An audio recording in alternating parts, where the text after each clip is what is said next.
Ranní repoviny.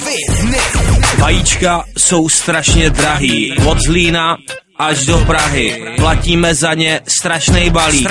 Připadám se jak vesnický balík, když musím tasit 7 pětek, abych dostal 10 vajec. Před pikolou za pikolou nikdo nesmí stát. Zlevněte nám vajíčka, mám je moc rád. Zlevněte je, prosím. Co mám dělat, jak mám žít? Bez vajec to nejde, asi půjdu pít. Za 7 pětek si to přece nikdo nekoupí. Schně to na krámě, prodejce prohloupí.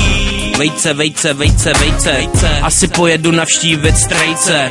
On si chová svoje slepičky, má je v kurníčku. Strejdo, dej mi taky jednu slepičku. Budu si ji chovat doma na balkóně. Bude mi snášet jedno vejce denně. A když 2, tak dám jedno tetě zdenně. Prosím, už vejce nezdražujte, ne. Prostě neberte nám vajíčka, chci jíst dál omeletu a k tomu chleba krajíčka. Chleba krajíčka. Kolik sakra stojí ty podělaný vejce? Na krámě 7 pětek, tomu věřit se mi nechce. To bylo první, slepice nebo vejce? Dneska je to jedno, už je nikdo jíst nechce. Evropa, Unie, pravidla, zákony, nařízení. Evropa, Unie, pravidla a nařízení. Takhle jsme to chtěli, jsme jednoznačně podřízení. Co přijde dál, co nám zdraží příště? Systému se nezbavíme, drží se nás jako klíště.